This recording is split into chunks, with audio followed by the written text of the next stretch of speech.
الصلاۃ والسلام علیک یا رسول اللہ علی آلک و اصحابک یا حبیب اللہ الصلاۃ والسلام علیک یا نبی اللہ علی آلک و اصحابک یا نور اللہ۔ درود پاک پڑھنے کے بے شمار فضائل و برکات ہیں۔ اللہ کے حبیب علیہ الصلوۃ والسلام نے فرمایا کہ میرے پاس جبریل امین آئے اور انہوں نے حاضر ہو کر بتایا کہ یا رسول اللہ صلی اللہ تعالی علیہ وسلم، اللہ پاک فرماتا ہے کہ اے محبوب صلی اللہ تعالی علیہ وسلم، جو آپ پر درود پاک پڑھے گا میں اس پر رحمت نازل فرماؤں گا، آپ پر سلام بھیجے گا میں اس پر سلامتی اتاروں گا۔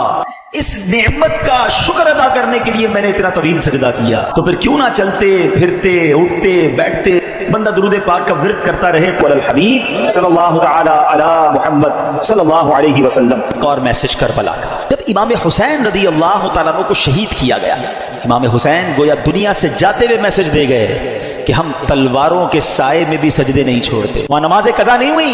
آج تمام حسینیوں کو، تمام پنجتن کے غلام کو، امام حسین کی نیاز بنانے والوں کو میسج ہے کہ کربلا والوں نے اس میدان میں نماز قضا نہیں کی، اور آج تمہاری پلنگ کے اوپر سوتے ہوئے نماز قضا ہو جاتی ہے۔ آج تھوڑی سی طبیعت خراب ہے یار، موڈ اچھا نہیں ہے، بس کل پڑھ لوں گا، بس اگلے جمعے سے نہیں چھوڑوں گا، ہماری نماز قضا ہوتی ہے۔ بتاؤ کیا جواب دو گے قیامت کے دن اگر امام حسین سے ملاقات ہو گئی اور انہوں نے پوچھ لیا کہ ہم نے تو کربلا کے میدان میں بھی نماز قضا نہیں کی اور تم اپنے گھر پہ نماز قضا کرتے تھے اور کہتے تھے میں پنجتن کا غلام ہوں؟ ہوگا کوئی جواب ہمارے پاس؟ آؤ آج کی مبارک رات یہ پکی سچی نیت کر کے جانا ہے کہ ایٹ اینی کاسٹ کچھ بھی ہو جائے آج کے بعد ہماری نماز قضا نہیں ہوگی۔ اچھا، جب سر انور کو نیزے پر اٹھا لیا گیا نا، ان یزیدیوں نے آپ کے مبارک سر کو نیزے پہ اٹھایا، اس وقت اس سر سے بھی تلاوت قرآن کی آواز آ رہی ہے۔ امام حسین کی کرامت ہے، امیر اہل سنت کے غالباً شعر آپ فرماتے ہیں عبادت ہو تو ایسی ہو، تلاوت ہو تو ایسی ہو، سر شبیر تو نیزے پہ بھی قرآن سناتا ہے۔ یہ بھی پیغام تھا ہمارے امام کا کہ قرآن کتنا اہم ہے، مگر انفارچونیٹلی آج ہماری بہت بڑی تعداد کو صحیح تلفظ کے ساتھ قرآن پڑھنا بھی نہیں آتا۔ اچھا آتا ہے تو پڑھنے کا ٹائم نہیں ہے۔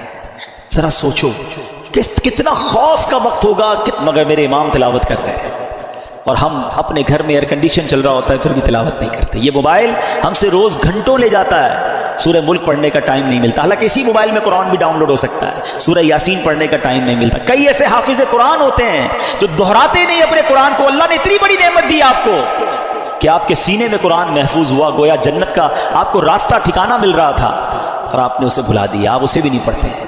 نہ کریں ایسا۔ حدیث پاک کا مضمون ہے وہ دل ویران ہے جس میں کچھ قرآن نہیں ہے۔ ہم سب کے لیے کوسچن ہے کہ میرے دل میں کتنا قرآن ہے، میں کتنا روز قرآن پڑھتا ہوں۔ آؤ پلیز، یہ پیغام ہے کربلا کا۔ امام حسین کی روح بھی بہت خوش ہو۔ گفٹ دینا چاہتے ہو نا اپنے امام کو، ہیں ایصال ثواب کرنا چاہتے ہو تو نیت کریں انشاءاللہ کہ اب روزانہ قرآن پڑھیں گے انشاءاللہ۔ ہاں، یہ عاشورے کا دن ٹرننگ پوائنٹ بنے نا میری زندگی میں، تو فائدہ ہوا نا کہ میں نے کربلا کے انسیڈنٹ سے یہ سیکھا کہ وہ وہاں نہیں چھوڑتے تھے تلاوت میں، یہاں چھوڑ رہا ہوں اور پھر کہتا ہوں پنجتن کا غلام۔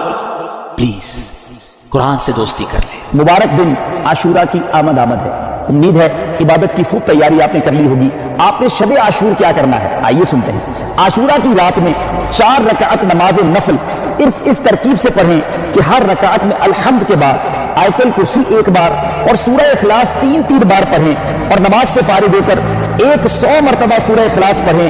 گناہوں سے پاک ہوگا اور بحشت میں بے انتہا نعمتیں ملیں گی۔ تو ہم نے شب عاشور یہ نوافل ضرور پڑھنے ہیں۔ اسی طرح حضرت سیدنا عبداللہ بن عباس رضی اللہ تعالیٰ عنہ کا ارشاد گرامی ہے، رسول اللہ صلی اللہ علیہ وسلم جب مدینہ منورہ تشریف لائے، یہود کو عاشورہ کے دن روزہ دار پایا تو ارشاد فرمایا یہ کیا دن ہے کہ تم روزہ رکھتے ہو؟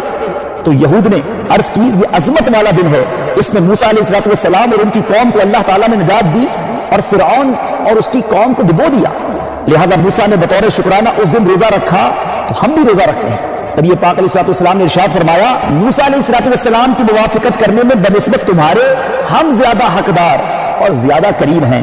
تو سرکار علیہ السلام نے خود بھی روزہ رکھا اور اس کا حکم بھی فرمایا۔ میرے پیچھے پیارے اسلامی بھائیوں، ایک اور جگہ میرے آقا علیہ السلام نے ارشاد فرمایا یوم عاشورہ کا روزہ رکھو اور اس میں یہودیوں کی مخالفت کرو، اس کے پہلے یا بعد بھی 1 دن کا روزہ رکھو، یعنی عاشورہ کا روزہ جب بھی رکھیں تو 7ویں 9ویں یا 11ویں محرم الحرام کا روزہ بھی رکھ لینا بہتر ہے۔ تو امید ہے 9 یا 10 یا 11 محرم کا روزہ آپ بھی ضرور رکھیں گے اور یہ برکتیں حاصل کریں گے۔ اللہ تعالی ہم سب کو اس دن کی برکتیں نصیب فرمائے۔ اب آتے ہیں ایک اور میسج۔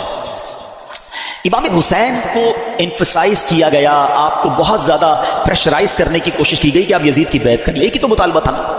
اچھا آج میں اور آپ مدینے جانے کے لیے کتنا ترستے ہیں؟ امام حسین تو پیدا ہی مدینے میں ہوئے تھے، پھر بھی مدینہ چھوڑنا پڑا۔ پہلے مکے آ گئے، 5 مہینے مکے میں رہا تاکہ کوئی کسی طرح معاملہ ٹل جائے، لیکن جب اس کے بعد بھی معاملہ نہیں ٹلا اور کوفیوں کے لیٹر آتے رہے تو پھر آپ کوفہ گئے۔ مدینہ چھوڑنا پڑا، سب کچھ چھوڑنا پڑا، خاندان چھوڑنا پڑا، پھر شہید بھی ہو گئے۔ جب اتنا زیادہ برڈن ہونا، یعنی کسی کے سر پر کوئی پستول رکھ دے تو شریعت بہت ساری چیزوں کی اجازت دے دیتی ہے کہ جب جان جانے کا خوف ہو تو کئی ایسے کام جو حرام ہوتے ہیں وہ حلال ہو جاتے ہیں فار دا ٹائم بینگ۔ اس کی پوری تفصیل ہے، یعنی اگر کوئی کسی کے ماتھے پر پستول رکھ کر بعد اللہ کہے کفریہ کلمہ کہہ دو تو جان چونکہ بڑی اہمیت ہے اسلام میں، تو ایک لیول ایمان کا وہ ہے کہ بندہ شہید ہو جائے، کیا نہیں کہتا، لیکن اجازت شریعت یہ دیتی ہے کہ وہ دل میں ایمان رکھ کر زبان سے کوئی ایسا جملہ کہہ دے جس سے اس کی جان بچ جائے، مگر دل میں ایمان ہونا ضروری ہے۔ یعنی میں سمجھا رہا یہ چاہ رہا ہوں کہ ایسی پوزیشن میں بہت سارے کاموں کی اجازت مل جاتی ہے، تو امام حسین بھی کمپرومائز کر لیتے، کیوں اب پورے خاندان کو شہید کروا دیا؟ یہ ریلیونٹ کوسچن بنتا ہے۔ مگر میرے امام جانتے تھے کہ اگر آج میں نے کمپرومائز کر دیا نا تو پھر نانا کی ساری امت کے لیے ایک مثال بن جانی ہے کہ جب حسین کمپرومائز کر سکتے ہیں تو پھر تو ہم بھی کر سکتے ہیں۔ آپ نے باطل کے آگے سر نہیں جھکایا، سر کٹا دیا، نانا کے دین کو سر بلند کر گئے۔ یہ میسج ہے ہم سب کے لیے، ان تمام لوگوں کے لیے جو آج چھوٹی چھوٹی باتوں پر کمپرومائز کر رہے ہیں۔ ارے جناب کیا کریں، پورے سبھی لوگ جھوٹ بولتے ہیں، سچ کا زمانہ نہیں، تھوڑا بہت جھوٹ تو ہم بھی بول لیتے ہیں۔ کمپرومائز کیا نا، ساری مارکیٹ ملاوٹ کرتی ہے، جناب جھوٹ بول کر کاروبار کرتی ہے، میں نہیں کروں گا تو جناب میرا مال نہیں بکے گا، ہماری مارکیٹ کے لیے کرنا پڑتا ہے، کر لیا کمپرومائز۔ بچے کی شادی ہے، کیا کریں، پورے خاندان والوں کا رسم و رواج ہے، نہیں کریں گے تو خاندان والے ناراض ہو جائیں گے، ہمیں کنجوس سمجھیں گے، منہ دینا پڑتا ہے جناب خاندان والوں کو، ناچ گانے کر لیے، حرام کام کر لیے، کر لیا کمپرومائز۔ ارے دوستوں میں بیٹھتا ہوں بھائی، سارے دوست اب تاش کھیلتے ہیں، سارے روز جوا کھیلتے ہیں، اب پتہ نہیں کمپیوٹر پر کیا کیا کر رہے ہوتے ہیں، تھوڑا بہت مجھے بھی کمپنی دینی پڑتی ہے ورنہ سب مذاق اڑائیں گے، تھوڑا بہت تو کرنا پڑتا ہے، کر لیا کمپرومائز۔ یہی تو امتحان تھا تمہارا، وہ کربلا کے میدان میں جان لٹا گئے، کمپرومائز نہیں کیا۔ لوگ کہتے ہیں ہماری کنٹری میں کرنا پڑتا ہے، کیا کریں، جاب ایسی ہے نماز کا ٹائم نہیں ملتا، کیا کریں، جاب ایسی ہے اس میں روزہ نہیں رکھ سکتے، کچھ لوگ کہتے ہیں جاب ایسی ہے داڑھی نہیں رکھ سکتے۔ تم کمپرومائز کر رہے ہو چند پیسوں کی خاطر، ہیں دنیا کی خاطر۔ میرے امام نے کربلا کے میدان میں سکھایا تھا کہ باطل کے آگے سر نہیں جھکانا۔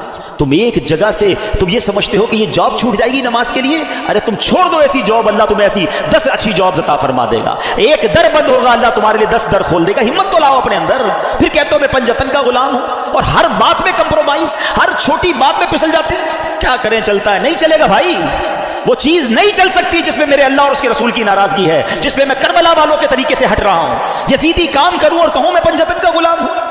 سیکھو اس بات سے۔ بریلی کے تاجدار امام اہل سنت کا ایک شعر اللہ کرے دل پر نقش ہو جائے، کہتے کروں مدح اہل دول رضا، پڑے اس بلا میں میری بلا، میں گدا ہوں اپنے کریم کا، میرا دین پارائے نہ نہیں، میرا دین روٹی کا ٹکڑا نہیں ہے تھوڑے پیسوں کے لیے بیچ دوں۔ اب یہ تمہارا امتحان ہے کہ بہت سارا نفع نظر آ رہا ہے، ایک ڈیل آ رہی ہے جس میں پیسے بہت ہیں مگر ہے حرام، اللہ کی ناراضگی والی ڈیل ہے، فوراً مل جائیں گے پیسے۔ اب تمہارا امتحان ہے کہ یزیدی ہو یا حسینی ہو، اپنے دل سے پوچھو کہ یہ کام کروں گا تو کیا اللہ اس کے رسول اور اہل بیت راضی ہوں گے، یا یہ پیسے پکڑ لوں؟ نہیں، اب ٹھکراؤ اسے اور کہو میں گدا ہوں اپنے کریم کا، میرا دین پارائے نہ نہیں۔ بڑا دل تھا، بڑا ارمان تھا، ایک شوق تھا جو پورا کرنے کا موقع آ گیا، مگر وہ حرام کام کے ذریعے پورا ہو رہا ہے، نہیں کرنا۔